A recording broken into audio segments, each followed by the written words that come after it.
Já pensou se a senhora parar dentro daquela casa? O filho da senhora nunca viu a senhora dizendo que vai parar. Imagina se você, como patrão, chegar lá e desmotivar teus funcionários, dizendo: gente, a gente estava cheio de sonho, de projeto, mas eu pensei bem, vamos dar um tempo nisso aqui, eu não quero mais. As pessoas não vão acreditar, você não é essa pessoa.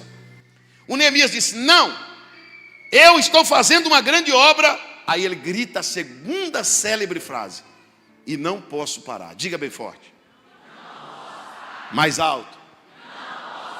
Não, é para Sanbalat e Tobias ouvir, vai lá.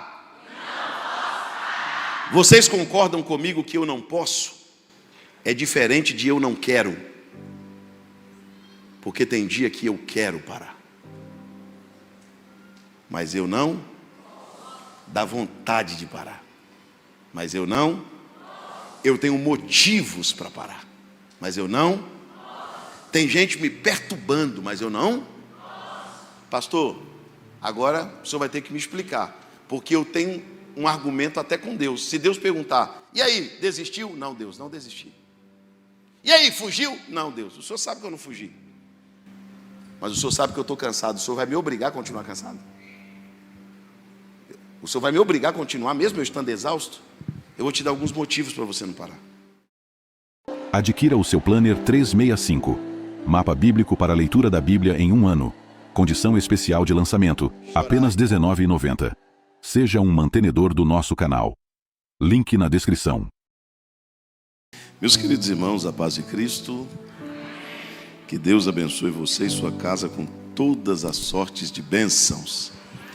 Que Deus te dê força, graça, ânimo, coragem. Levante a cabeça, pois a vida não é fácil. Na vida você tem que tirar força da fraqueza. E se você se mostra frouxo no dia da angústia, a tua força será pequena. Então seja resiliente, paciente, sobrevivente, porque este vento vai passar e você vai sair dessa mais forte do que você entrou. Pode ter certeza. Enquanto os irmãos encontram o livro de Neemias, capítulo de número 6, eu quero aproveitar este momento para agradecer a Deus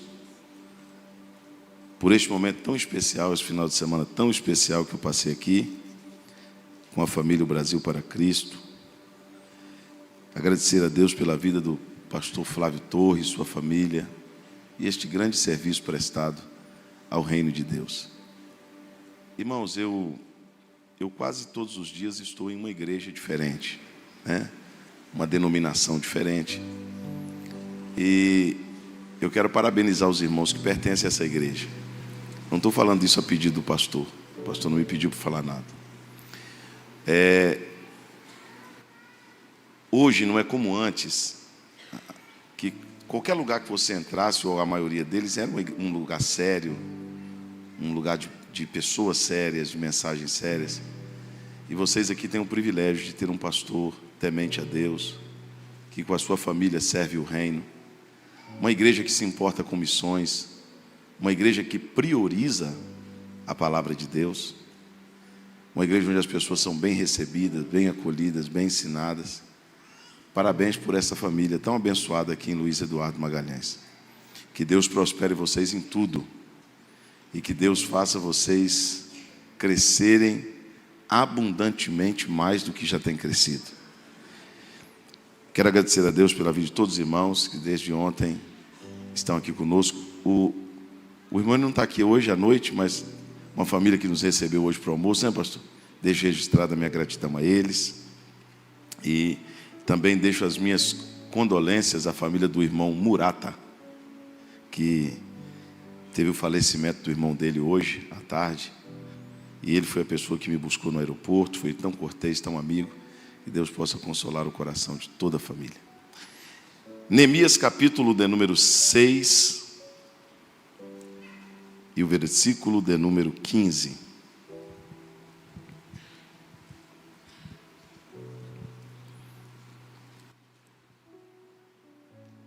As muralhas foram terminadas no dia 25 do mês de Elu, depois de 52 dias de trabalho. Então nossos inimigos das nações vizinhas souberam disso e ficaram desmoralizados. porque ficaram sabendo que o trabalho havia sido feito, ou melhor, ficaram desmoralizados, porque souberam que foi o Senhor nosso Deus quem fez esta obra. Toda a igreja repita comigo assim bem forte: foi Deus quem fez esta obra.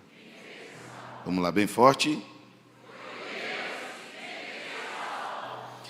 Meus irmãos, eu admiro muito a forma que Deus usa as pessoas. Eu falava isso para o pastor hoje.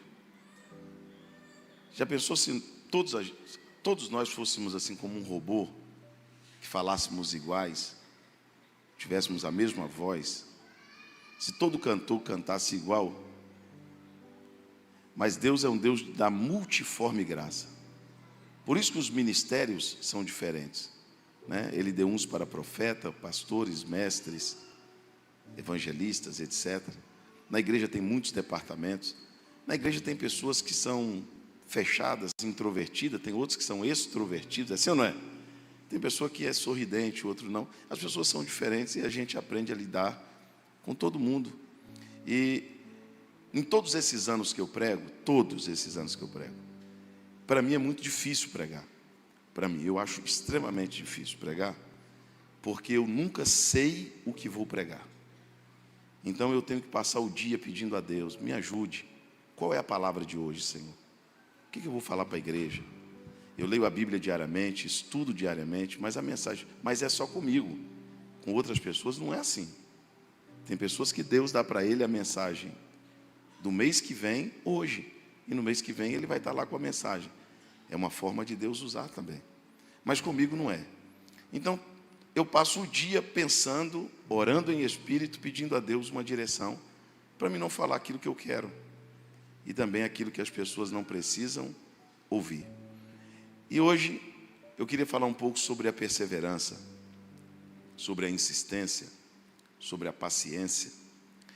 Nós sabemos que o cativeiro de Judá durou 70 anos. Foi o maior e mais longo cativeiro da nação de Israel. Esse cativeiro de 70 anos, Deus havia dito que ele aconteceria, e ele aconteceu em 3 etapas. Nabucodonosor invadiu Judá 3 vezes. Na primeira vez ele levou toda a nobreza de Judá, onde foi Daniel, Ezequiel, onde foi Ananias, Azarias e Azael. E na segunda vez, eles levaram mais uma parte do povo e levaram a riqueza da cidade. Na terceira invasão foi a total destruição. Eles entraram em Jerusalém e destruíram os muros, o templo, que era o maior patrimônio espiritual do povo, roubaram tudo que havia restado, e a Bíblia diz que deixou o povo na pior de todas as misérias. A Bíblia diz que as portas estavam queimadas, o muro estava fendido e o templo estava derribado. Quando cumpriu 70 anos de cativeiro, assim como houve 3 invasões, houve 3 regressos de Babilônia para Jerusalém. E os personagens foram Esdras, Neemias e Zorobabel, cada um cumprindo um papel. O Esdras era um mestre da lei. O Zorobabel foi responsável pelo templo e o Neemias pelo muro. Hoje eu vou falar um pouquinho sobre o Neemias. Não se sabe, pastor Flávio, se Neemias não é dito, escrito ou falado, se ele nasceu no cativeiro ou se ele foi para lá ainda criança. Mas o cativeiro foi tão triste que, se os irmãos lerem os Salmos de número 137, está escrito o que aconteceu quando o povo foi levado cativo. Está escrito assim: às margens do rio da Babilônia, nós nos assentamos, choramos e nos lembramos de Sião. Nos salgueiros que lá havia, nós penduramos as nossas harpas, porque aquele que nos levou cativo nos pediu uma canção de Sião. Mas como cantaremos uma canção de Sião em terra estranha? Ah, se eu esquecer de ti, ó Jerusalém, que a minha língua se apegue ao meu paladar, etc, etc, etc. O Salmo 126, porque os salmos não estão em ordem cronológica, fala do regresso. O Salmo 137 eles estão indo, o 126 eles estão voltando. Olha a diferença. 126, quando Deus nos tirou do cativeiro. nós ficamos como os que sonham. A nossa boca se encheu de riso, os nossos lábios se encheram de cânticos. E então se diziam entre as nações: grandes coisas fez o Senhor por eles. Verdadeiramente, grandes coisas fez o Senhor por nós, e por isso estamos alegres. Restaura, ó Senhor, a nossa sorte, como as torrentes do Negueb. Aquele que leva a preciosa semente andando e chorando enquanto semeia, voltará sem dúvida, trazendo consigo seus molhos. É o regresso. Quando o povo vai para a Babilônia, eles vão com uma profunda tristeza, porque eles sabem que as profecias diziam que eles ficariam lá por um longo tempo. E o Neemias, mesmo sendo cativo, ele alcançou um cargo de muita evidência no reino babilônico. Lá na Babilônia, o Neemias se tornou um copeiro do rei. O que Neemias se tornou? Copeiro do rei. Irmãos, a função de copeiro do rei não era a função de um copeiro hoje, que a minha sogra era copeira. A pessoa que trabalha na copa, né? A pessoa que serve. O copeiro do rei, pastor Flávio, era muito mais sério. Primeiro, porque ele tinha que provar o vinho antes de dar ao rei. Porque era muito comum matar os reis envenenados. Então, uma vez o copeiro provando o vinho, morria ele e não o rei. Segundo, ele tinha que conhecer o paladar do rei. E ele era uma pessoa muito próxima, porque ele servia o rei face a face. Ele não era um súdito do reino, ele era uma pessoa que estava frente a frente com o rei todos os dias. E a Bíblia diz que Neemias estava na fortaleza de Suzã, e ele era copeiro do rei. E a Bíblia vai dizer em Neemias capítulo 2 assim: e Neemias servia ao rei todos os dias. Vamos repetir isso? Neemias servia ao rei todos os dias. Só que um dia Neemias recebe uma visita de um irmão de Jerusalém, um irmão chamado Anani. Qual a pergunta de Neemias para Anani? A óbvia: como vai Jerusalém? Como vai nossos irmãos? Como vai a cidade dos nossos pais? O Anani, de semblante caído, olhar triste, olha para Neemias e diz: o cenário é o mesmo. Neemias está recebendo a notícia de Anani, e Anani disse: Neemias, os muros ainda estão fendidos, as portas ainda estão queimadas, e o nosso povo está na miséria. Jerusalém está um caos. E a Bíblia diz que Neemias ficou profundamente triste. Como Neemias ficou? Agora eu vou colocar uma vírgula.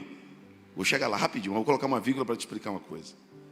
Se a notícia é que uma cidade não vai bem, se a notícia é que um país não vai bem, se a notícia de que um estado, ou uma cidade, ou um bairro, ou uma rua, ou uma escola, ou uma igreja não vai bem, se isso não lhe causar tristeza, provavelmente você não será o agente que Deus vai usar para mudar isso.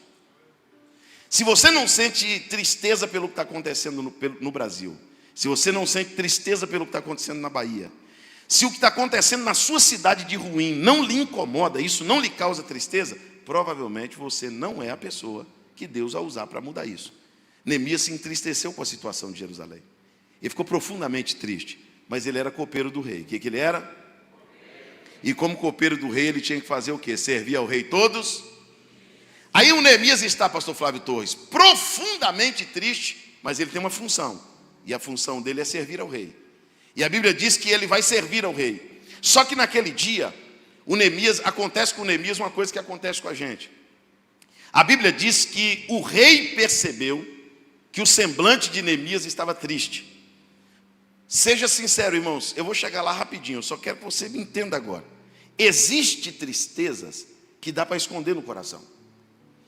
Existe tristeza que você consegue conversar com as pessoas, sorrir, abraçar, bater papo, fingir que não está triste, esconder do pai, da mãe, do irmão, das pessoas. Ninguém desconfia. Agora, tem tristeza que ela é tão profunda que ela sai do coração e vem para a face da gente. Aí o seu olhar denuncia, o seu rosto denuncia. As pessoas olham para você e não precisa Deus revelar, só de olhar para você dá para perceber que você está triste. O seu semblante denuncia que você está triste. Os seus olhos dizem que você está triste. E o Neemias estava tão triste que o rei percebeu. Só que a Bíblia diz que a função de Neemias era servir ao rei todos os dias. Qual era a função de Neemias? Eu quero que você levante assim as duas mãos aos céus para ouvir esta palavra. Eu vou dizer por que você está aqui esta noite. Você não está aqui esta noite pelo fato de estar feliz. Você não está aqui esta noite pelo fato de você estar vivendo o melhor momento emocional, psicológico, financeiro ou familiar da tua vida. Tem gente aqui angustiado, tem gente aqui triste, tem gente aqui deprimido, tem gente aqui passando por transtornos, tem gente aqui passando por luto, tem gente aqui passando por angústia. Tem um fator que te trouxe aqui esta noite. O fator que te trouxe aqui esta noite é que você entendeu que você tem uma função. E a sua função é servir ao Rei ainda quando você está profundamente triste. É por isso que você está aqui de mãos levantadas dizendo glória a Deus. Mas por que eu estou dando glória a Deus se eu estou triste? Porque a adoração não tem nada a ver com felicidade ou tristeza. Tem a ver com a sua vocação, com o seu espírito. Diga glórias a Deus independente do que você esteja sentindo. Servir a Deus, servir ao Rei. Já pensou? Eu vou te fazer uma pergunta. Já pensou se o dia que o grupo de louvor tivesse uma irmã que não estivesse bem, ela dissesse: pastor, hoje eu não vou cantar porque eu estou triste. Hoje eu não vou congregar porque eu estou de mau humor. Já pensou se o pastor Flávio Torres dissesse: eu não vou hoje dirigir o culto, hoje eu estou angustiado, hoje eu passei por uma... Não. Nós temos uma função. E às vezes nós comparecemos diante do Rei profundamente tristes. Por quê, pastor? Porque nós não estamos felizes o tempo inteiro. Mas nós sabemos cantar até quando estamos chorando. Nós sabemos adorar a Deus até quando as coisas não vão bem. Nós não estamos aqui para culpar a Deus por nada que aconteceu. Nós estamos aqui para dizer que todas as coisas cooperam para o bem daqueles que o amam. Nós estamos aqui para dizer que ainda que a figueira não floresça, ainda que não haja fruto na vide, ainda que o produto da oliveira minta, ainda que no curral não haja gado, e ainda que as ovelhas sejam arrebatadas do curral, todavia nós nos alegraremos no Senhor e exultaremos no Deus da nossa salvação. Quantos podem dar glória a Deus, independente do seu estado emocional, da sua tristeza ou alegria? O Neemias está lá para servir ao rei. Agora, o que eu acho mais interessante, irmãos, eu leio a Bíblia assim, sempre com muito cuidado, para mim encontrar as minúcias do que o texto está dizendo. A Bíblia diz, pastor Flávio Torres, que ele pegou o vinho. Naquele dia ele estava profundamente triste e ele pega a taça de vinho para entregar ao rei. E vinho na Bíblia representa alegria. O que o vinho representa? Alegria. O Neemias está triste ou alegre? E está levando o que para o rei? Então diga para o teu irmão assim, que a tua tristeza não te impeça de levar alegria ao rei. Não faça da tua tristeza uma revolta, irmão. Não faça da tua tristeza uma pirraça. Não faça da tua tristeza: hoje eu vou chegar no culto, vou sentar, cruzar os braços e não vou cantar. Isso não funciona com Deus. Com Deus, sabe o que funciona? Ainda que as águas rujam, ainda que as águas se perturbem, ainda que os montes sejam lançados no meio dos mares, há um rio cujas águas são correntes e alegram uma cidade de Deus. Está no meio dela, ela não será abalada. Deus a ajudará no romper da manhã. Escute. Quando Neemias está entregando o vinho ao rei, o rei olha para Neemias e diz: essa é a pergunta, capítulo 2. Por que estás triste? Por que estás? Porque quando eu me preocupo em deixar o rei alegre, o rei se preocupa com a minha tristeza. Eu não tenho um Deus covarde que está lá no céu dizendo assim: não quero nem saber da tua tristeza, é para cantar. Quero nem saber do teu problema, eu quero é você servindo. Não, você está aqui servindo, mas ele se importa com seus problemas, com seus dilemas, com a sua vida. Ele sabe o que você tem que resolver amanhã. Ele sabe o que você tem para fazer essa semana. E ele sabe que mesmo passando por muitas coisas difíceis, você compareceu aqui hoje para tributar louvores ao seu nome. Por que estás triste? Aí o Neemias confessa: olha, rei, eu não vou esconder do senhor. Sabe por que eu estou triste? Porque a cidade dos meus pais está destruída. A cidade de onde é meu povo está com os muros fendidos, as portas queimadas. O meu povo está sofrendo. O meu povo está na miséria. O rei olha para Neemias, vendo Neemias servir, passando por tudo aquilo, o rei olhou e disse assim: eu vou ajudá-lo. O que eu posso fazer para te ajudar? O Neemias, sem hesitar, levanta as mãos na presença do rei e diz: eu quero cartas. Quem pode repetir isso? Irmão, você vai receber cartas, diga mais alto. Escute isso aqui, isso aqui é muito profético. Neemias era cativo. Neemias era o quê? Eu vou te explicar o que é cativo. O Neemias, ele está dentro da Babilônia, mesmo sendo judeu, e ele ama Jerusalém, sim ou não? Ama ou não ama? Se preocupa com Jerusalém ou não? Ele quer ver os muros reconstruídos, as portas reformadas, o povo fora da miséria, quer ou não quer? Mas ele pode fazer isso? Porque isso é ser cativo. É querer e não. Eu estou falando com pessoas aqui que se você pudesse dar uma vida melhor aos seus pais, você daria. Se você pudesse dar uma escola melhor para o teu filho, você daria. Se você pudesse ajudar mais, você ajudaria. Você talvez não faz porque não pode. Você é limitado. Como cativo, você tem um limite financeiro, um limite emocional. Você tem seus limites. O Neemias queria o bem de Jerusalém, mas o Neemias não podia sair do cativeiro. Ele era limitado. Aí quando o rei disse, cartas, sim, cartas para quem? E para onde? Ele disse, eu quero carta para os governadores que estão da além do rio. Da além do rio era a fronteira. Da além do rio era o quê? Fronteira.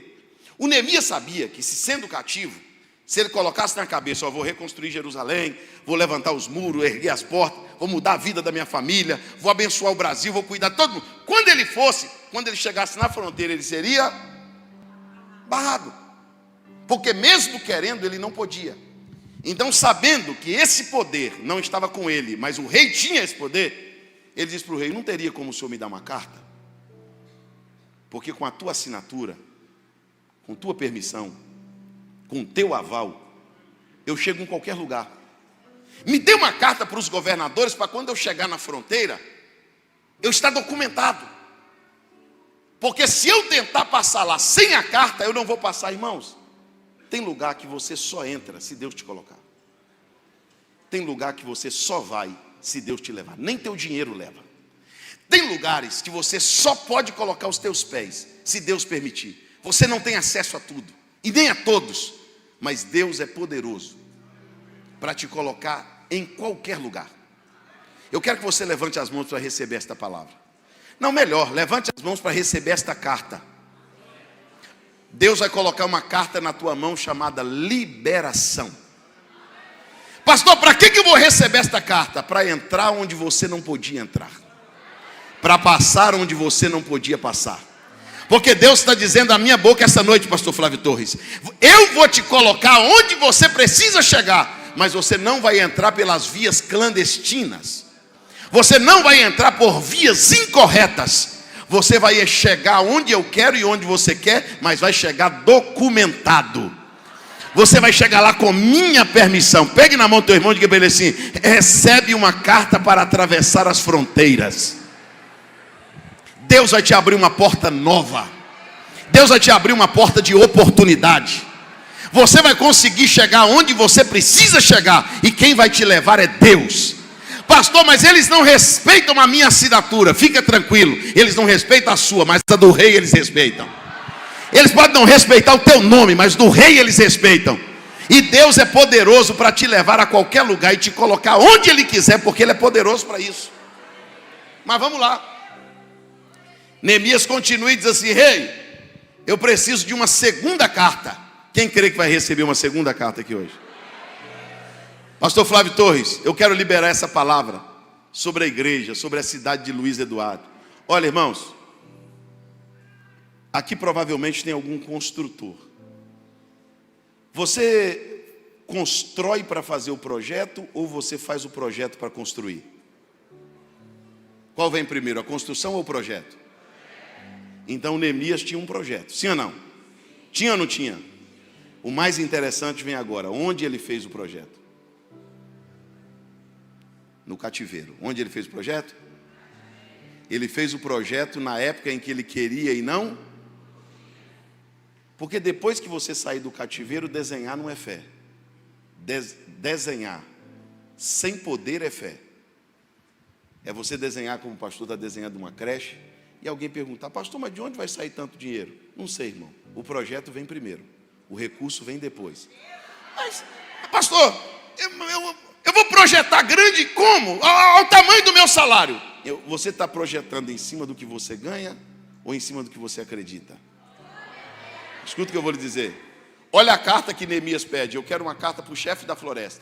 Porque quase tudo que eu vou construir é de madeira. E ele foi tão ousado, irmão, mas tão ousado. Leia lá depois do capítulo 2. Eu quero uma carta para o chefe da floresta para mim construir tudo que é de madeira, inclusive a minha própria casa. Já pediu a casa dele junto. Falou assim, eu quero madeira para construir minha casa também. Aí o rei assina uma carta para o chefe da floresta dizendo: eu, o rei, estou liberando material para Neemias construir. Segura? Pastor, e Deus vai liberar quanto de material? Diga para o teu irmão assim, aí depende do tamanho do projeto. Porque a liberação do recurso é mediante o tamanho do... Pastor, não tive fé, fiz um projeto desse tamanhozinho. Deus vai mandar uma carradinha de madeira lá para quebrar teu galho? Pastor, eu desenhei um projeto grande. Fica tranquilo que o dono da floresta, ele tem recurso para tirar projetos do papel. Levanta as tuas mãos para receber esta palavra. Deus me trouxe aqui essa noite para te dizer, você desenha e eu libero a matéria-prima para a construção. Eu não sei se o teu irmão vai crer como você está crendo, mas diga para ele, 2025 os projetos sairão do papel. O rei está liberando matéria-prima. Os projetos de Deus na tua vida serão desengavetados. Agora Neemias recebe duas cartas, uma para passar a fronteira e outra para retirar madeira da floresta. Agora, pastor Flávio Torres, ele chega diante do povo só com as cartas, duas cartas, e diz assim, Deus abriu uma porta para a gente voltar lá em Jerusalém e reconstruir a cidade. Quem está comigo? Irmãos, um grupo de pessoas, sem saber o que ia acontecer, um grupo grande, levantou a mão e disse para Neemias, nós acreditamos no projeto, estamos contigo, porque Deus não vai te dar só um projeto, Deus não vai te dar só uma carta de liberação, Deus não vai te dar só uma carta para recursos para o projeto sair do papel, Deus vai te dar gente que acredite no projeto que Ele te deu. Deus vai te dar gente para acreditar no que Ele te deu. Um grupo de pessoas diz, nós acreditamos no projeto. Aí o Neemias vai para Jerusalém e começa o desafio. Ele anda 7 dias dentro da cidade sem saber por onde começar. Porque pior ou mais difícil do que construir é reconstruir. E ele anda dentro da cidade, para lá, para cá, para lá, para cá, e resolve começar. E quando ele começa, ele precisa começar pelo lugar certo. Qual o lugar certo de uma construção? A base, o alicerce, o lugar onde vai o peso. É o lugar que menos aparece, mas é o lugar que sustenta. Então o Neemias, para começar, ele teve que começar embaixo. Por isso que a Bíblia diz que quando o inimigo chegou, o inimigo olhou para baixo e sorriu, porque eles estavam embaixo. Neemias começou embaixo. Onde Neemias começou? Embaixo. Só me ajude e diga para o teu irmão assim, por isso, tem gente que não começa. Já quer começar em cima. Por isso tem gente que não começa. Tem gente que acha humilhante começar por baixo. Você não sabia que a maioria de todas as igrejas nasceram dentro de uma sala? Dentro de uma garagem? Dentro de um salão pequeno? As maiores empresas do mundo nasceram pequenas. A maioria dos empreendimentos grandes do mundo nasceram pequenos. Porque você tem que ter humildade para começar embaixo. Até Jesus nasceu embaixo. Jesus nasceu numa manjedoura. Jesus não nasceu numa hospedaria e nem num palácio. Se for necessário começar pequeno, começa. Porque a Bíblia diz assim, o teu começo terá sido pequeno, mas o teu fim crescerá em extremo. Você recebe essa palavra? Diga glória a Deus. Agora, qual é o desafio de começar, pastor Flávio?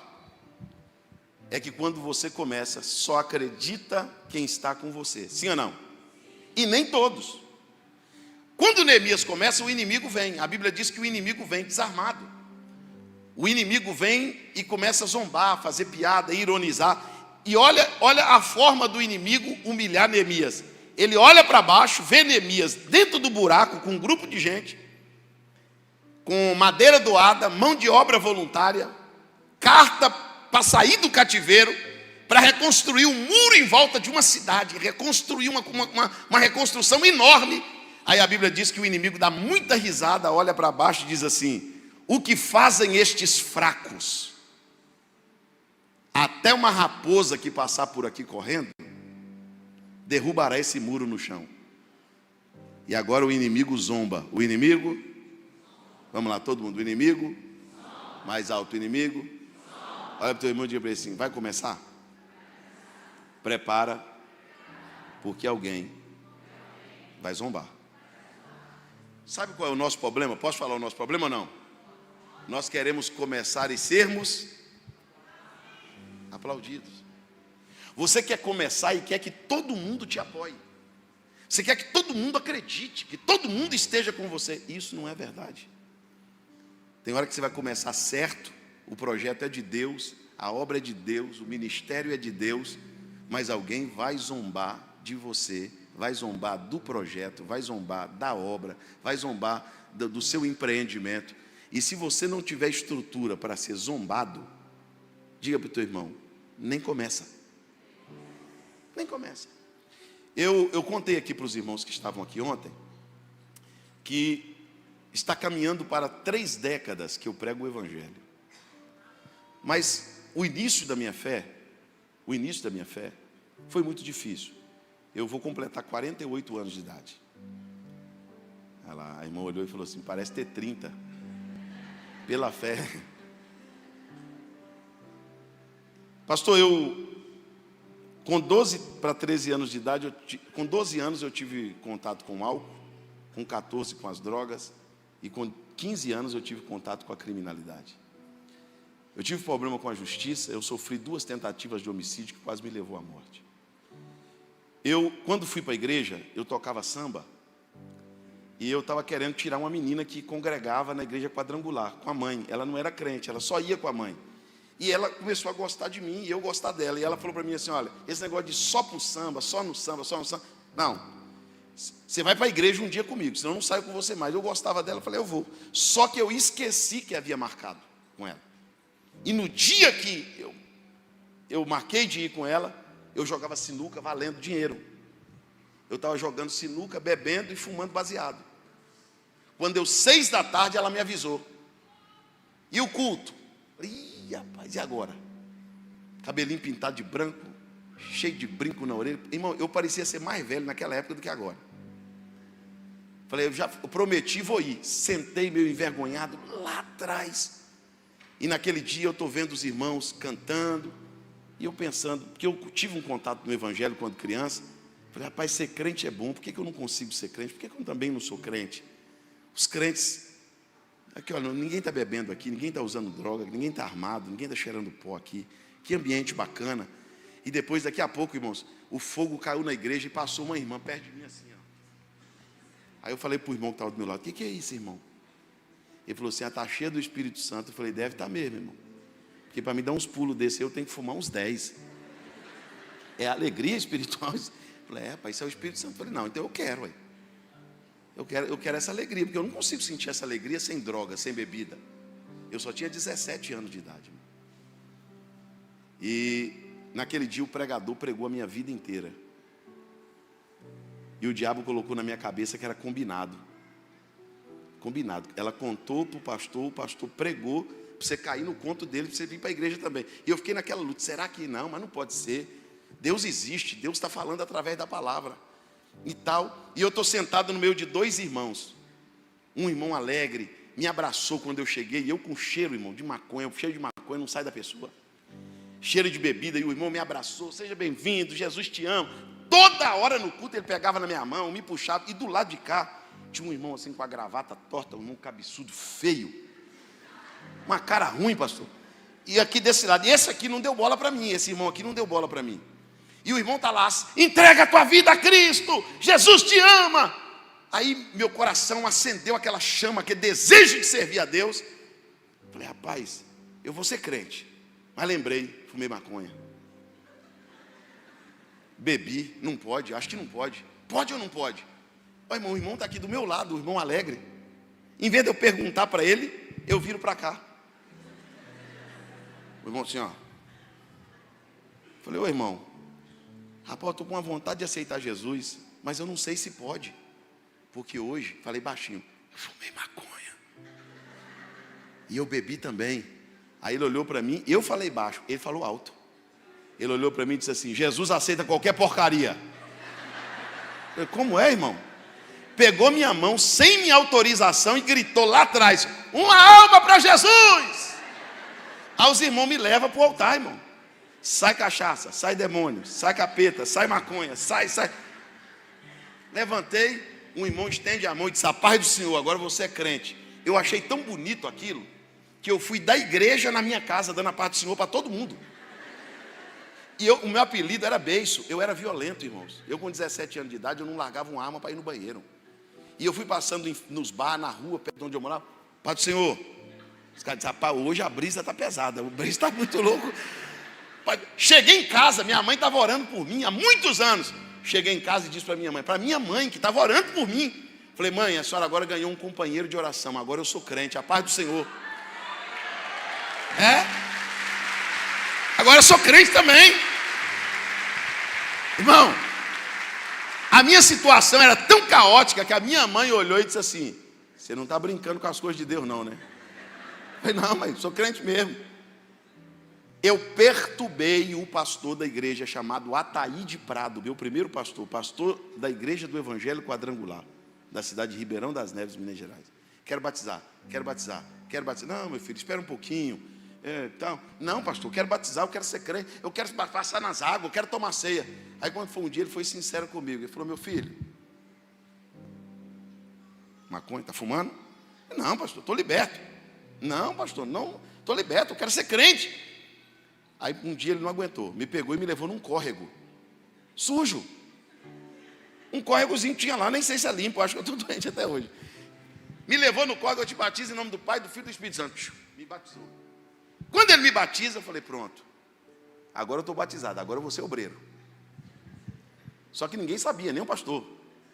Fui no brechó da igreja, esse dia eu estava até falando de brechó, o irmão falou assim, a irmã falou, pastor, aí o senhor queima meu filme. O senhor tem raiva de brechó? Eu falei, raiva não, eu tenho trauma. Passei anos da minha vida usando roupa de brechó. Fui no brechó e comprei meu primeiro terno, verde alface e xadrez. Pastor Flávio, R$ 4,98 custou o terno. Apertado aqui e aberto lá embaixo. O meu irmão falou, terno só combina com camisa social. Me deu uma camisa xadrez. Aí um irmão da igreja falou assim, terno tem que usar gravata. Me dá uma gravata de crochê. Terno verde alface, camisa xadrez, uma gravata de crochê e eu só tinha tênis. Falei, não, com tênis não combina. Achei uma bota zebu. Diante de Deus, irmão. Mostrei para minha... Eu nunca vi minha mãe mentir. A minha mãe é a pessoa mais honesta e franca que eu já conheci na minha vida. Cheguei para minha mãe e fiz assim. Ela olhou e disse assim, lindo. É um pastor. Falei, na minha mãe eu acredito. Meu pai, que nunca foi crente, um homem extremamente violento, perdido, olhou para mim e disse assim, eu não conheço um crente que anda sem Bíblia. Fui lá na estante, pegou uma biblona católica que tinha lá em casa. Me deu a Bíblia, pastor Flávio. Mas muito pesado, a igreja era longe, o tamanho da Bíblia. O que eu fiz aquele dia? Você vai entender porque eu estou contando esse testemunho. O que eu fiz aquele dia? Eu falei, não é justo eu estar de terno e gravata e chegar na igreja mais cedo, todo dia, igual eu faço. Hoje eu vou deixar a igreja encher. E vou chegar depois que todo mundo já tiver. Porque hoje é meu dia. Aí deixei a igreja encher, falei para o irmão, guarda um lugar para mim lá. O irmão guardou, peguei o terno, abracei com a Bíblia aqui e fui entrando. As meninas da igreja, as meninas solteiras da igreja, caíram na gargalhada quando viram o meu manequim. Eu entendi tudo errado, olhei para trás e falei, aí Jesus, está achando que vai ser fácil assim? Não, gente, para casar com um vaso tem que orar, não é assim não. Tem que pagar o preço. Fui lá, sentei no meu lugar e naquele dia o pastor não agiu pelo Espírito. Eu acho que não, acho por dó, coisa natural. Ele olhou, me viu de terninho e gravata ali e falou assim, ô irmãos, tem um rapaz aqui que aceitou Jesus, está vindo para a igreja. Puxa vida, O menino está firme, saiu das drogas, da bebida, de uma família problemática. Olha para você ver, todo arrumadinho. Vem de terno para o culto hoje. Vem cá, meu filho, lê um versículo aqui para a igreja. 5 minutos para você contar um testemunho. A besteira que fez. Para mim, Bíblia era tudo igual. Eu peguei minha Bíblia e fiz assim, ó. Eu não sabia onde ia ler. Peguei a Bíblia, abri, Bíblia assim. Eu assisti aquelas fitas de pregação. E eu via que os pregadores mudavam a voz. Aí eu fui e imitei. Peguei o microfone e disse: cumprimento a noiva do Cordeiro com a sacrossanta paz do Senhor. Até hoje eu não sei o que é sacrossanta. Nesta noite inefável. Amém? E eu querendo dar um de pregador. Aí os irmãos, amém. E os irmãos, rapaz, até que a voz dele é boa, ele sabe falar. Aí eu disse para os irmãos: por gentileza, igreja, se coloque de pé em reverência. A palavra dos irmãos colocou de pé, eu disse comigo: e abra comigo a sua Bíblia no livro de Judite. Aí os irmãos olhou, qual livro? Judite. Aí uma irmã gritou assim: tem esse livro na Bíblia não? Eu falei: na minha tem. Aqui, ó. Aí o pastor foi lá e falou: não, meu filho, nessa Bíblia não, tem misericórdia. Minha primeira mensagem eu ia pregar no livro de Judite. Mas Deus fala. Quem crê que Deus fala? Não, vou perguntar de novo. Quem crê que Deus fala? Deus usa uma anciã da igreja, chamada Dalva, para falar comigo publicamente naquela igreja, uma igreja grande, a maior igreja da cidade. E aquela irmã, um dia, tomada em profecia, colocou as mãos na minha cabeça e diz assim: meu filho, eu te chamei no meio dos teus, farei de ti um ministro da minha palavra, eu te levarei em todos os continentes do mundo, para ser testemunha do Evangelho, e etc, etc. E eu estou vendo aquela mulher falar, irmão, eu estou assim, meu Deus, mas será que é comigo mesmo? E, um irmão só me incentivando, é de Deus, Deus está falando que vai te usar, beleza. Passa uns dias, os irmãos se reúnem comigo, alguns jovens, no porão da igreja. E eu pensei que seria uma reunião positiva, para falar do meu testemunho, para me convidar para estar junto com eles, mas não era. Um encabeçou a reunião, enquanto um falava, os outros sorriam. A primeira coisa que ele me disse: não acredite no que aquela mulher falou. Eu falei: mas por quê? Ele disse assim: porque para ser pastor você precisa vir de uma árvore genealógica sacerdotal. E você é filho de um bêbado. Você é filho de um homem homicida. Você é filho de um homem que não presta. Você está achando que da tua família vai sair um pastor? Eu me senti ofendido, mas até então fiquei firme. Depois eles olhou para mim e disse assim: qual foi o dia na tua vida que você viu um pastor com as tuas características? Rapaz, não acredita naquilo não. Aquilo é tudo. E um falando e os outros zombando. E eles foram me humilhando ali. Satanás entrou na reunião. E Satanás disse assim no meu ouvido: nem na igreja as pessoas acreditam em você. Você não serve para nada, cara. Sai daqui e volta para suas loucuras, porque você não vai dar certo aqui não. Só que quando Satanás chegou, ele se atrasou, porque quando ele chegou, o Espírito Santo já estava lá. E o Espírito Santo disse para mim assim: pode aplaudir ao Senhor?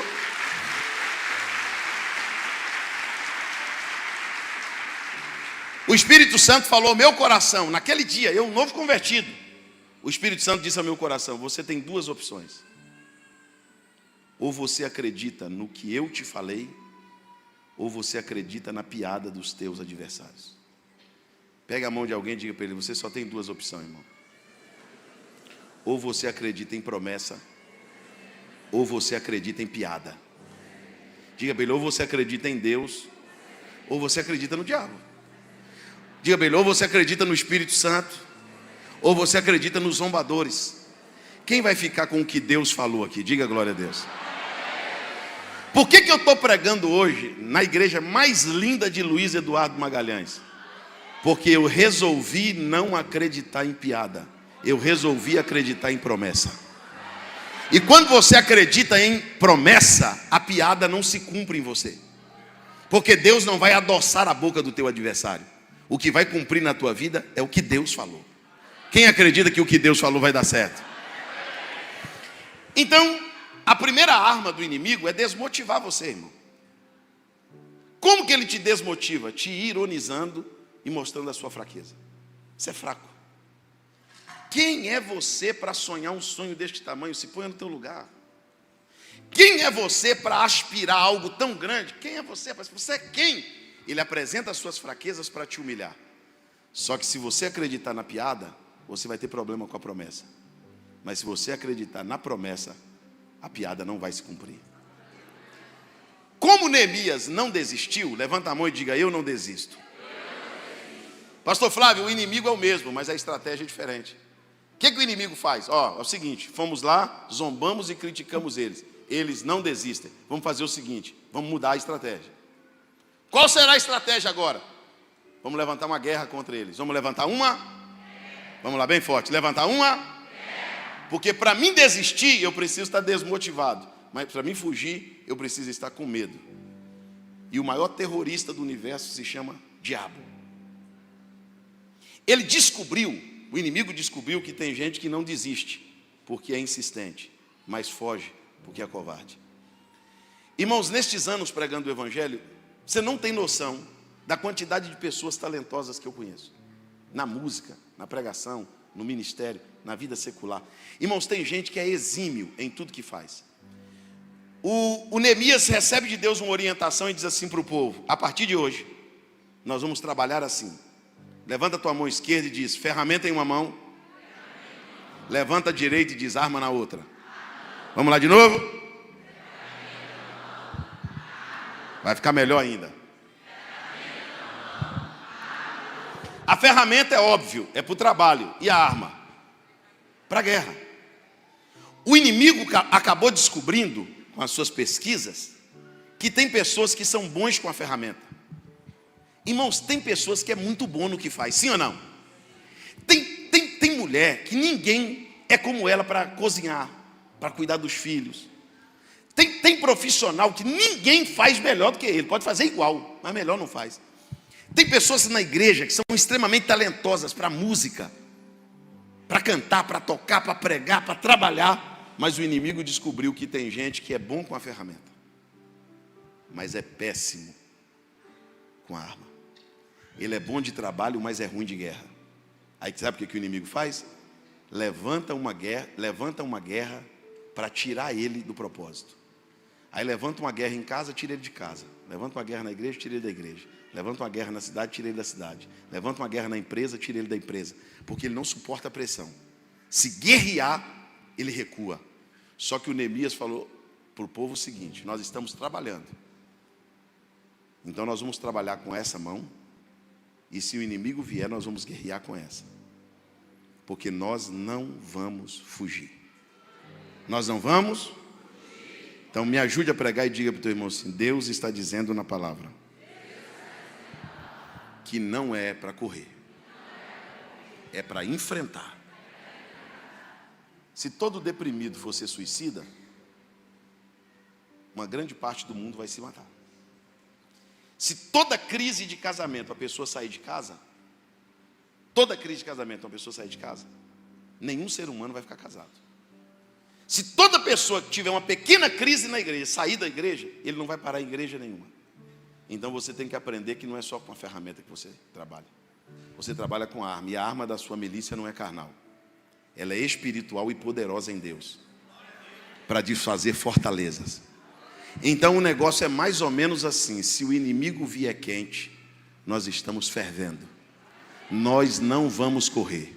A Bíblia diz: sujeitai-vos, pois, resisti ao diabo e ele. Então quem tem que fugir é eu ou o diabo? Quem tem que sair é eu ou o diabo? Quem tem que bater em retirada é eu ou o diabo? Então quer dizer que o diabo bate o pé e te tira de casa? Bate o pé, tira você da igreja? Bate o pé, você pede as contas da empresa? Bate o pé, você muda de cidade? Não, está errado, irmão. Você precisa ser resiliente. Você precisa ser corajoso. E Deus essa noite está te dando coragem para enfrentar. Quem recebe essa palavra, levante assim as duas mãos aos céus. Toque na mão do teu irmão e diga para ele assim: eu não sei você, mas eu não vou fugir. Eu vou enfrentar. Eu vou enfrentar. Irmãos, Eu dizia ao pastor hoje, eu tive um seríssimo transtorno emocional. Seríssimo. Desejo a ninguém. E sabe o que foi uma das coisas que me curou? Eu fui estudar sobre a minha doença, sobre a doença que eu tinha. E eu descobri uma técnica chamada enfrentamento. Você está com medo e você vai com medo, suando. Aí na segunda vez que você vai, parece que o medo vai diminuindo, a sua coragem vai aumentando. Chega uma hora que a coragem toma conta e o medo vai embora. Porque se todas as vezes que você tiver uma crise, um problema, você fugir, o inimigo descobriu que você é exímio no que faz, excelente no que faz, mas você aprendeu a correr. Então onde você chegar, ele vai levantar uma guerra para te tirar. Mas Deus está dizendo essa noite que nós nem desistimos e nem fugimos. Levanta a mão e diga glória a Deus. O inimigo agora, percebendo que o povo nem desiste e nem foge, o que o inimigo faz, pastor Flávio? A Bíblia diz que ele observa, e está já no capítulo 4. E a Bíblia diz que todo o povo estava cansado. Guarde isso que já eu chego lá. Diga comigo, cansado. Agora eu pergunto, vocês respondem. Desistir é errado. Sim ou não? Fugir também é errado. Sim ou não? E cansar é errado? Cansar é humano. Quando o inimigo não consegue fazer você cometer um pecado espiritual, ele trabalha em cima da sua humanidade. Porque a Bíblia diz nos Salmos que ele se lembra que somos pó. Você tem suas fragilidades, suas debilidades. Você não é de ferro. Você não é uma super mulher, você não é um super homem. Você não suporta tudo. Então ele olhou e disse assim, o povo está cansado. Quando ele percebeu que o povo estava cansado, pastor Flávio Torres, a Bíblia diz que ele não vem para a guerra e nem vem para a ironia. Ele faz uma festa. Escute isso, estou chegando lá. Ele faz uma festa. O inimigo faz o quê? Não, fala alto para nunca mais esquecer. Agora diga para o teu irmão assim, cuidado. No teu cansaço, o inimigo fará uma festa e vai te convidar. Olha o que o inimigo fez. Uma festa no Vale de Ono. E mandou mensageiros 4 vezes em Neemias dizer assim, homem de Deus. Já mudou a conversa. Homem de Deus. Eu sei que você não desiste. Eu sei que você não foge. Mas você está cansado. Sabe o que você está precisando? Você está precisando de um tempo. Sabe qual é o seu problema, Neemias? O seu problema é que você está dedicando a sua vida demais a esse projeto. Isso está te matando. Você poderia ter uma qualidade de vida melhor. Sabe qual é o seu problema, Neemias? Seu negócio é só obra, só Deus, só ceia. Sabe por que você está assim, Neemias? Você não tem vida social. Rapaz, eu fiz uma festa ali. Sabe o que você está precisando? Relaxar. Você só fica vindo para a igreja, igreja, igreja. Não, cara.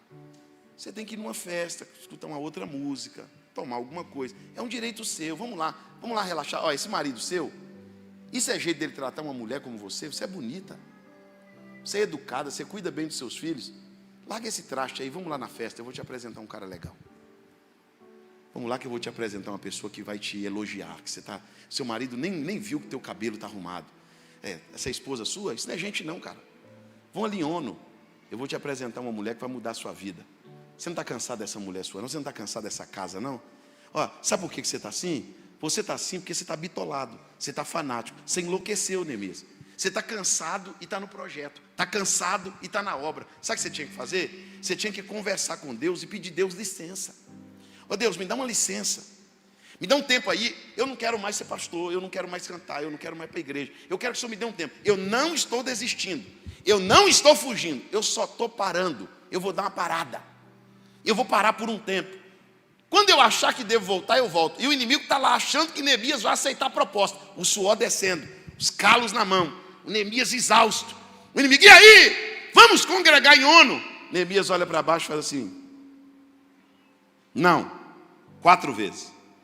Primeira grande frase de Neemias. Estou fazendo uma grande obra. Qual é a frase? Estou fazendo uma grande obra. Pastor Flávio, eu só não paro se eu conseguir entender que o que eu estou fazendo é uma grande obra.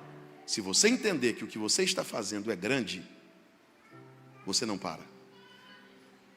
Segundo, pastora, A Bíblia diz que Neemias olhava para o povo e via que no povo havia desejo para o trabalho. O Neemias olhava para o povo, pastor Flávio, e dizia assim: se eu parar, eu vou decepcionar esse povo que acreditou em mim no projeto lá atrás. Já pensou se a senhora parar dentro daquela casa? O filho da senhora nunca viu a senhora dizendo que vai parar. Imagina se você, como patrão, chegar lá e desmotivar teus funcionários, dizendo: gente, a gente estava cheio de sonho de projeto, mas eu pensei bem, vamos dar um tempo nisso aqui, eu não quero mais. As pessoas não vão acreditar, você não é essa pessoa. O Neemias disse: não, eu estou fazendo uma grande obra. Aí ele grita a segunda célebre frase: e não posso parar. Diga bem forte. Mais alto. Não, é para Sanbalat e Tobias ouvir, vai lá. Vocês concordam comigo que eu não posso é diferente de eu não quero? Porque tem dia que eu quero parar, mas eu não. Dá vontade de parar, mas eu não. Eu tenho motivos para parar, mas eu não. Tem gente me perturbando, mas eu não. Pastor, agora o senhor vai ter que me explicar, porque eu tenho um argumento até com Deus. Se Deus perguntar: e aí, desistiu? Não, Deus, não desisti.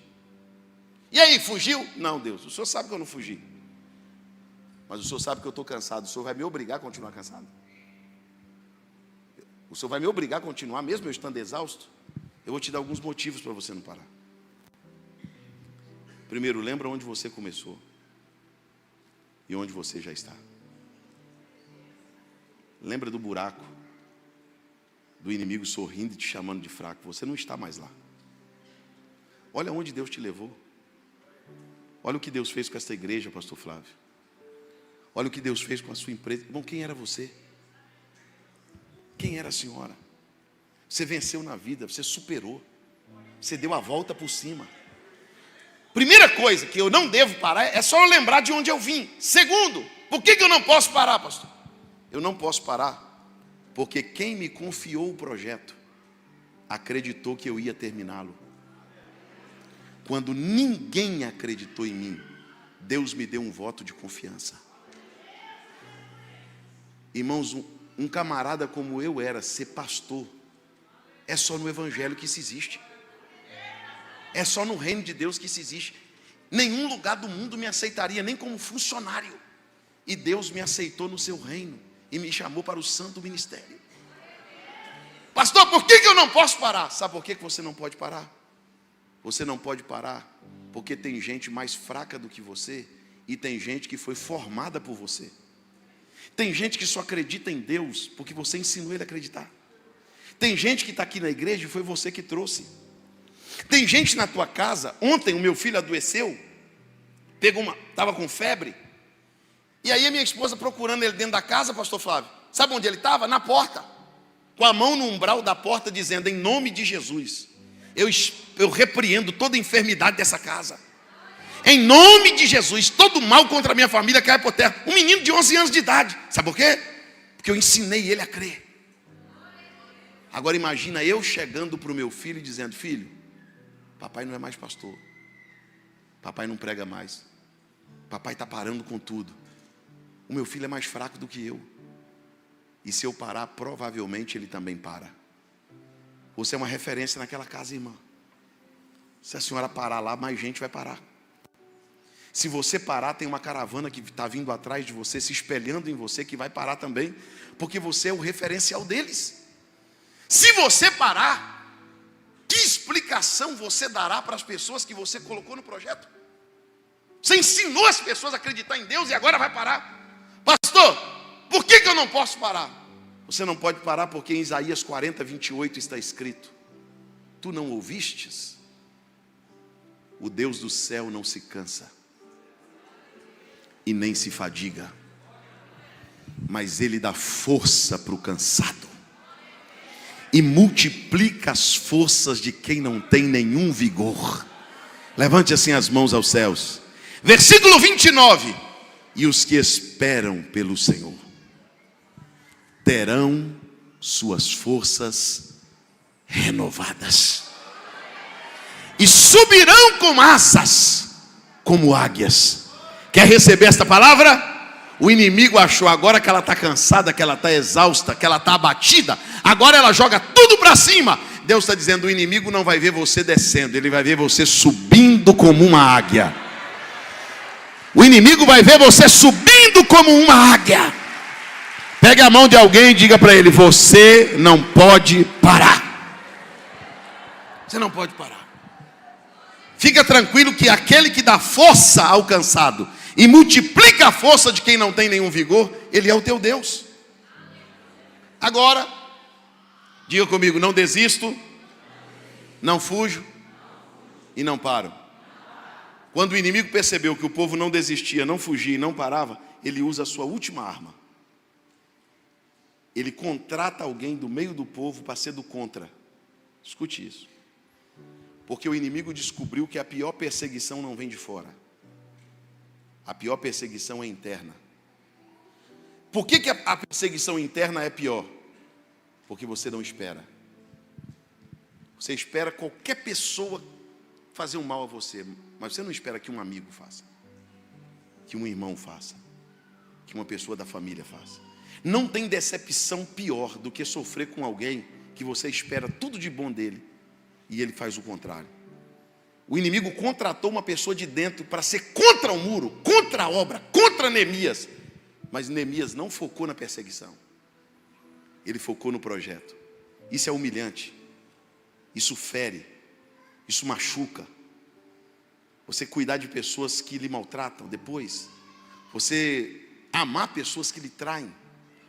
Você cuidar de pessoas que depois cospem no teu prato, traem a tua mesa.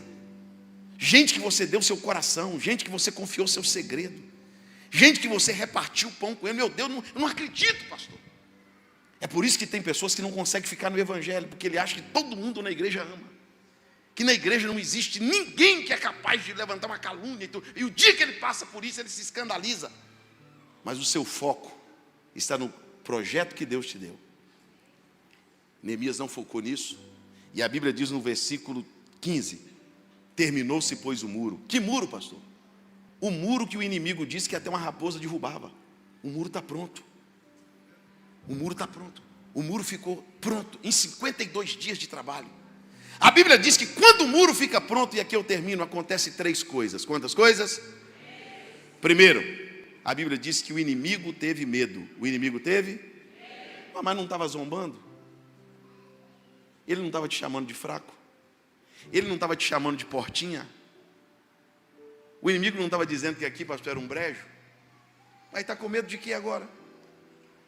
Quando o muro fica pronto, contra fatos não há. Zombaram de você, porque você é de uma família pobre, e hoje você tem o título de doutora. Zomba agora. Zombaram de você quando estava colocando os alicerces dessa igreja. Meu Deus, o povo é doido. Agora, zomba agora, passa aí na frente e zomba agora. Olha para o teu irmão e diga para ele assim: o teu muro vai ficar pronto, irmão. O teu muro vai ficar pronto. Quando o muro ficar pronto, o inimigo não faz piada, ele sente medo. Ele olha para você e diz: rapaz, ele cresceu. Irmãos, Deus faz cada coisa. Os irmãos acreditam que depois de quase 20 anos, eu volto para aquela cidade. Vou para a minha igreja, Assembleia de Deus. Fico 4 anos naquela cidade e o presidente da Assembleia de Deus daquele estado me convoca para ser supervisor de um campo. E quando eu vou lá para supervisionar o campo, que eu seria pastor supervisor, sabe quem estava lá? A turma que fez a reunião comigo lá na igreja do Evangelho Quadrangular. E aí, quando me apresentaram como pastor deles, eles olharam e disseram: olha, a gente tinha uns 3, né? A gente veio aqui para pedir perdão para você. Eu falei: não, vocês já estão perdoados desde aquele dia. E sabe por que eu estou aqui hoje? Para cuidar de vocês? Porque piada não cumpre. O que cumpre é promessa. Deus ainda vai fazer você cuidar de gente que zombou de você. Teve gente que zombou de você, e no pior momento da vida dele, você vai cuidar dele. Você vai colocar comida na mesa dele. Você vai pagar o remédio dele. Mas não é para mostrar que pode não, é para mostrar que é diferente dele. Segunda coisa que aconteceu, o inimigo se abateu no seu próprio conceito. Ele pensou uma coisa e aconteceu outra. Você imagina que ninguém imaginou que você poderia chegar onde você chegou? Porque os intentos do inimigo não acontecem, mas os intentos de Deus se cumprem. Terceiro lugar, e aqui eu termino. A Bíblia diz que sai uma notícia no meio do povo de Jerusalém, dos inimigos, de todo mundo. E a notícia foi essa: foi Deus quem fez essa obra. Qual foi a notícia? Mais uma vez. A última vez. Quem fez a obra? Deus. Sabe qual é a notícia que vai sair aqui em Luiz Eduardo? Você grita comigo assim, levantando a mão direita. Foi Deus, vai lá. Alguém vai te encontrar na rua, vai ver sua família abençoada. O que eles vão dizer? Alguém vai te encontrar dizendo: rapaz, tu era pobre de marré, pai, tu tá bem de vida. Pai, achei que tu não casava mais não, tu casou. Rapaz, tu é pastor. Pai, tu era um noiado, um pinguço. Tu agora é obreiro lá na igreja, tu é crente. Rapaz, eu pensei que teu casamento estava acabando, mas eu estou vendo que sua família está linda. Então, quando alguém chegar e dizer para você assim: ô irmão, e esse carrão aí? E essa casa linda? E essa igreja maravilhosa? Irmão, e essa empresa aí? Porque o que Deus está fazendo não vai te glorificar. O que Deus está fazendo na tua vida vai glorificar Ele. Você vai ser um testemunho tão vivo nessa cidade que, sem abrir a Bíblia, sem pregar, só de passar na rua, alguém vai abrir o portão, vai olhar. Foi Deus. Pega a mão de dois irmãos e diga para ele: foi Deus, irmão. Fica de pé, eu vou terminar com você de pé.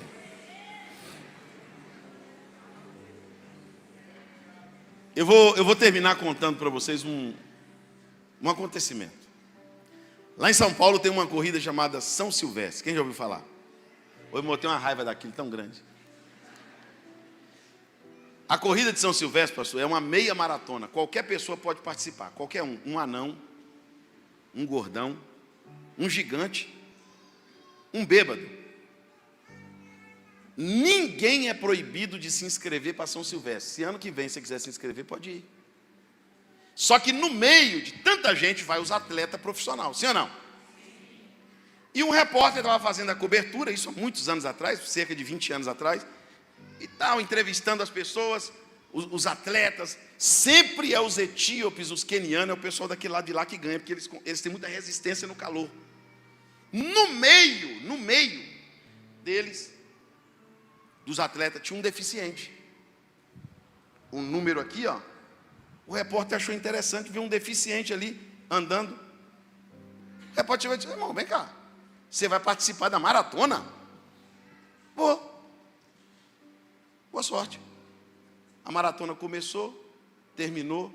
4 horas depois já tinha entrevistado todo mundo. A rua cheia de papel, copo descartável, a faixa de chegada jogada no chão. O repórter vai guardar as câmeras. Quando ele está guardando as câmeras na van, que ele olha lá embaixo na avenida, quem está subindo? Sozinho, não tinha ninguém na rua, o deficiente. O repórter pega as câmeras, filma ele de novo. Ele atravessa a linha de chegada, se joga do outro lado e grita: ganhei! Ganhei! Rolava no chão, ganhei! O repórter ficou com dó dele e falou: irmão, deixa eu te falar um negócio. A corrida já acabou faz 4 horas, irmão. Já levaram o prêmio, o dinheiro, a medalha, tudo, não tem mais nada. A corrida acabou, você é o último. Aí falou: ganhei, não ganhou, ganhei, não ganhou, ganhei. Aí o deficiente pegou a mão do repórter, ele todo suado, dos pés à cabeça, disse: eu vou ensinar para o senhor uma coisa que o senhor ainda não aprendeu. Vencedor não é quem chega primeiro. Vencedor é quem começa uma maratona e termina.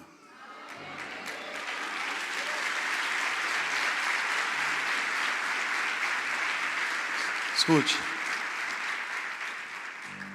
Pastor, o que a história desse deficiente tem a ver comigo? Repita comigo assim: tudo. Por quê, pastor? Porque suas deficiências não são desculpa para suas desistências. As suas fraquezas não são desculpa para as suas fugas. As suas deficiências não são desculpa para você viver parando. Você pode ser a pessoa mais fraca que está aqui. Você é capaz de começar e é capaz de terminar. Eu vou fazer uma pergunta para a gente orar.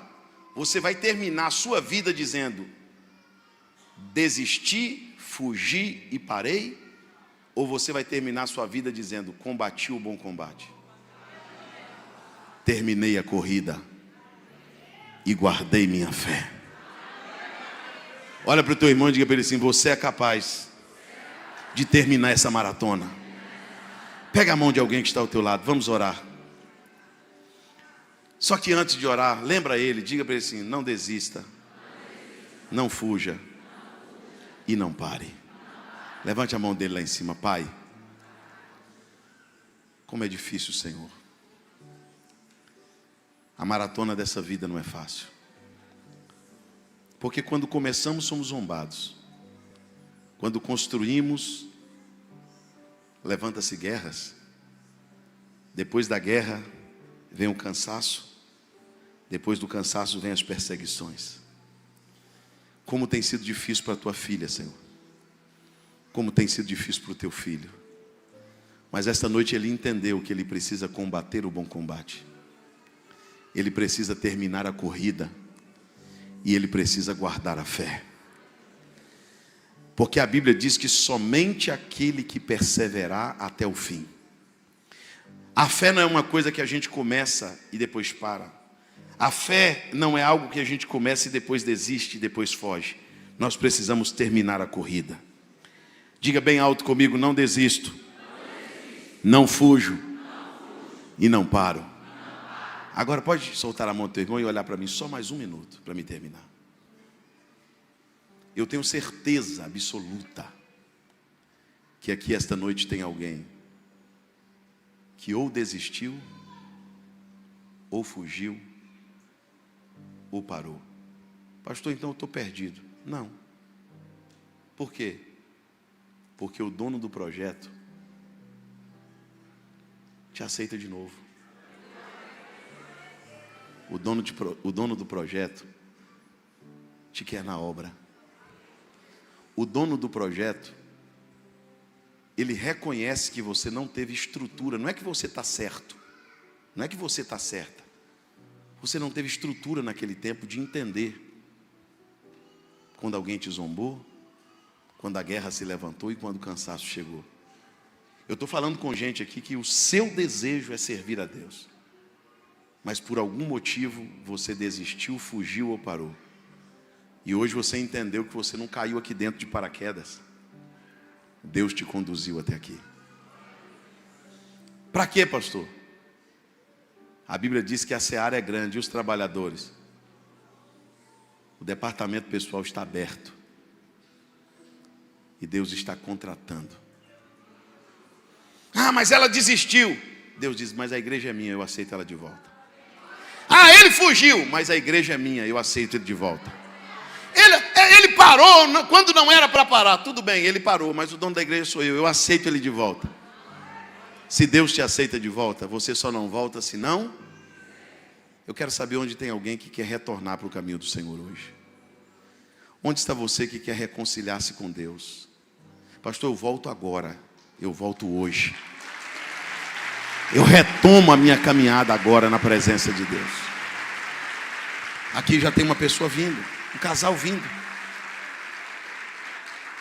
Todos vocês que querem voltar para Cristo ou entregar sua vida a Cristo para terminar a carreira e guardar a fé, vem aqui no altar. Pastor, eu conheço o Evangelho, estou afastado, não estou congregando.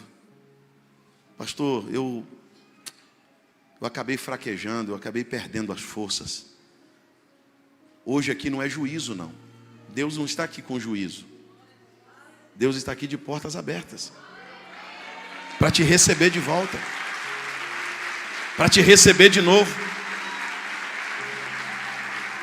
Eu só vou insistir aqui porque Deus está dizendo ao meu coração que tem um grupo de pessoas aqui que você já fez parte da obra, tem legado seu na obra, tem marca sua na obra. Você foi alguém que já deu lucro para o reino, mas o inimigo conseguiu te paralisar de alguma forma. Mas hoje você se levanta, hoje você se ergue e retoma a tua posição em Deus. Pastor, mas eu estou cansado, volta cansado. Eu estou ferido, volta ferido. Eu estou machucado, volta machucado. Eu estou caído, Deus te levanta. Eu só te espero mais um minuto, porque essa noite Deus te trouxe aqui. Sai do teu lugar e vem para o altar, você que quer retornar para os caminhos do Senhor. Pastor, eu quero entregar minha vida a Cristo. Eu quero entregar minha vida ao Senhor. Eu quero me render a Deus. Pode vir. Venha. Venha, filho de Deus. Venha. Tem alguém com o coração pulando aí dentro do peito? Vai terminar como? Fugir? Desistir? Parei? Ou vai contar para os teus filhos e os seus netos? Teve um momento da minha vida que aconteceu uma intempérie comigo, mas eu me levantei. Miqueias 7,19 diz assim: ó inimiga minha, não se alegra ao meu respeito, porque ainda que eu tenha caído, eu me levantarei. E se eu estiver nas trevas, o Senhor Deus será a minha luz. Tem mais alguém para tomar essa decisão? Corre lá, irmão, eu já passei da hora. É o teu dia. Termina essa... Vem, pastor, eu tenho minhas deficiências, eu tenho minhas manias, eu tenho problemas na vida. Faça como esse homem, vem mancando, vem se arrastando. Mostra para Deus que você quer. Mostra para Deus que o negócio não está na tua força, está no teu desejo. Eu quero conseguir, pastor, eu não sei se eu consigo não, mas querer eu quero. Adquira o seu Planner 365, mapa bíblico para a leitura da Bíblia em um ano. Condição especial de lançamento, apenas R$19,90. Seja um mantenedor do nosso canal. Link na descrição.